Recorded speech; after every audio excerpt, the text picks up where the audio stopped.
So you can sit on this couch, or we can pretend like we're watching a game over here. All right. How you doing? Thank you. Great to see you. Pleasure. I think I have a pretty fun job. You have a super fun job as well. We want to talk about sports in all aspects. We're going to talk about the Bucks. We're going to talk about pickleball because you had some comments about that a couple weeks ago that went viral on the Bloomberg, thanks to my colleague Shonali Basic. But I have to start by asking you about the big sports story of the day. Number one story in the Bloomberg yesterday. I talked to Henry Kravis about it earlier. Live Golf. Live PGA coming together. You're a deal maker. You're an investor in sports. I don't know if you're a golfer, but what do you make of this? I think it's fascinating. It's last thing any of us thought was going to happen. So I think what I'd love to understand is the details of the deal. Like, why did the PGA Tour do this? It's clear why Liv did it. So I'd want to understand, what are the what's the deal? Like, why did they, where a week ago, a day ago, a year ago, that was the devil, and today they're your partner? Yeah. And do you think it's good for golf? I mean, you're someone who constantly now is assessing what's a good investment when it comes to sports. We're going to talk a lot about that over the next 20 minutes or so. What do you think? Look, I can make you an argument both ways. I can make you an argument it's better to have competition, and I can make you an argument it's better to have a monopoly, right? So I think when you've got competition, there's more costs involved. When you have a monopoly, you're controlling the process. So that tends to be better. Any business is better if you have a monopoly.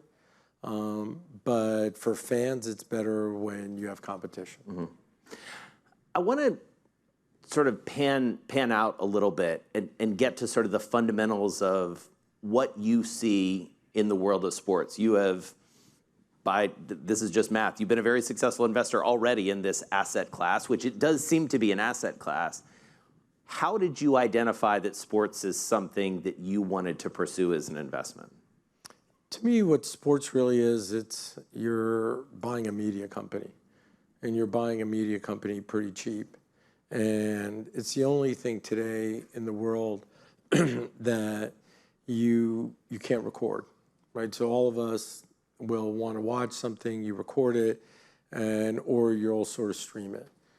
Sports you can't do. You can't record Super Bowl. You can't record today's third game of the NBA Finals. I mean, yes, you can, but you're not watching it 3 weeks later, right? So that live aspect is actually fabulous.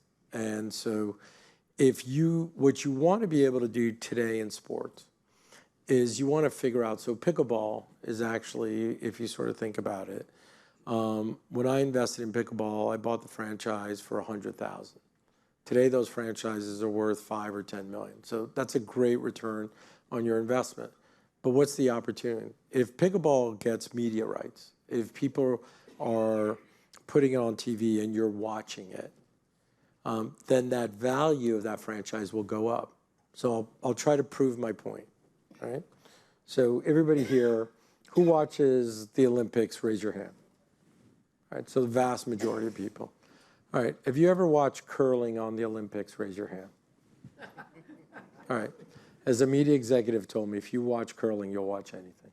I mean, think about it. What are you watching? You're watching somebody throw a ball on ice. Imagine if I explained it to you. I said, here's my idea of a great sport. I'm going to have a guy. He's going to take a ball. He's going to roll it on the ice. And there's a little circle. He's going to try to get it in there. And you're going to go, okay, yeah, that seems tough. And then I'm going to have another guy. He's going to have a rake. And he's going to rake the ice to make it go faster. You're like, why would he do that? I go, that's the idea. What do you think? And you go, okay, next. But that's on TV. And why is that? So the reason it is because people love the best in the world compete. That's why you're watching it. You're not watching it because you love curling. You're watching it because you're watching what you think are the best people in the world compete. And that's why pickleball can take off. That's why padel can take off. That's why darts or whatever the sport is. And if you're able to find the right sport, then that's really what you have is you're going to get media rights because more people are going to watch that. As more people watch that, the value of your franchise goes up. So if pickleball signs a deal where now you're watching it on TV and the value of that franchise will just keep moving up because you're going to get paid more and more for people to play, for people to air that. That's what you're buying when you're buying a sports team. So when you assess something, building on what you're saying, then you have to make some sort of bet on why someone would watch X versus Y, why someone would watch pickleball. How do you do that? Well, believe it or not, it actually isn't that hard. You actually talk to a lot of people and find out, hey, do you like pickleball? And you start where it's taking a hold, where it usually started, down south, right? Because you could play it outdoors. And the more people you talk to, when you find that it's a wide array of people, you know that there's a real high likelihood. So I think the next big opportunity is in women's sports, right? Why? Because more and more people, if you see the women's NCAA tournament, you had more people watching that, right? NCAA women's final, the tickets went for more than the men's final, right? So you didn't know that, did you? All right. The haters will say that's because there was only 20,000 seats in the women's, whereas the men had 60,000. But at the end of the day, those seats, people were paying more. And when I look at that, I sort of see that over the next, here's another question, right? And you guys, you'll just prove all my points, hopefully, since I don't know the answers, and I hope you're going to do it the way I ask. So right now, I think it's like 95% of all sports on TV is when you're watching it, it's male sports, right? It's football, basketball. All right. Do you think over the next 5 years that number goes up or down? Right, it's going to go down. It should go down. You're going to have more women's sports. You're going to have different things. So if you believe that, that means you're going to have more media rights for women's sports. And if you have more media rights, then the value of those franchises will go up. So I think today you can get involved in women's soccer. You can get involved in basketball. You can get involved in all these different sports. If you look at kids, they want to see other women play. Mm-hmm. So you're seeing that there's this tremendous amount of demand, and it'll sooner or later take over from the media rights. Well, and you've seen that. I mean, the NWSL is a really interesting case study there. The franchises, I believe, round numbers, went for $2 to $3 million 2 years ago, and then they just went for 53 for the Bay Area franchise. That a institutional investor. And I think that's what you're going to find. I think in women's sports, women's soccer should go from 50 million to 500 million in the next 10 years. Mm-hmm. So were you looking actively at women's sports? Yeah. No, we're going to raise a sports fund, but for right now, for me, until I have that, and I'm going to partner up with somebody who everybody would know. We're hopefully doing the docs, and it'll get done soon. But until then, I'll either do it personally or we'll do it through our sports fund. And so when you thought about that fund, you obviously bring some interesting experiences to the table, most notably your ownership, which you just exited, of the Bucks. Let's talk about that experience, the decision to buy and the decision to sell. Start with buying. What was the thought process there? So when we bought the team, I remember David Stern said to me, today, you have just done the second hardest thing you will ever do. I was like, wow, okay. I thought it was actually the hardest thing was buying the team. He goes, nope, second hardest. I go, what's the hardest? He goes, selling. And, you start laughing. You go, that's funny. But it turned out he was right. So at the time when we bought the team, the reason was that the national media rights were going to be over the next 2 years. So we thought at the time you were getting the media right was $900 million for the league, which means there's 30 teams, so you were getting $30 million. We thought or at least I thought that the next deal would be about double. And so if it was 1.8 billion, each team would end up getting 60 million. So once that happened, the value of franchises would go up, right? And so I was totally wrong, and the value ended up being 3 times, right? So it was 90 million, 2.7 billion. So the value of the franchises within 2 years, I think we paid 500 million, went up to about $1 billion. So that was a good day. So you're happy. And the value kept going up. And I think now there's another media deal that's getting done, and everybody believes that's going to be 2 or 3 times. So it seemed that now was a good time because people are already pricing that value in. Whereas before they were not pricing it in, and I think today it's being priced in. And I'll find out in 5 years if it was a good sale. I think the value of teams will keep going up. I just don't know if they can keep going up by the same percentage that they had gone up 10 years ago. So to that point, we asked you guys to answer a question. In percentage terms, which sports teams will give the best 10-year investment return? Let's throw up the results there. So, still voting. Oh, it's moving. It's moving right now. This is live. MLS, interestingly enough, is essentially in first. We're going to give it a minute to settle. Esports, MLS, so as you can see, esports, Major League Soccer, pickleball, WNBA, right. NFL. Does that track for you? I can understand why people are saying that. I think on the esports, the hard part about esports is you've got to own the IP, and I think that's harder to do. So I think the growth in esports will be huge. People love going to watch those tournaments and watch people do that. I think soccer is poised to really grow in the United States. I think that men's soccer is going to take off, women's soccer is going to take off. So I agree with that. I think WNBA, absolutely. Yeah. I think that's a hidden gem. Pickleball, I think if you're able to get the media rights, absolutely. The NFL is steady. I think the good news about the NFL is you'll make a very solid return on your investment. Right. Well, and I mean the way it's set up. I mean the economics are unbelievable if you're in of the recurring revenue.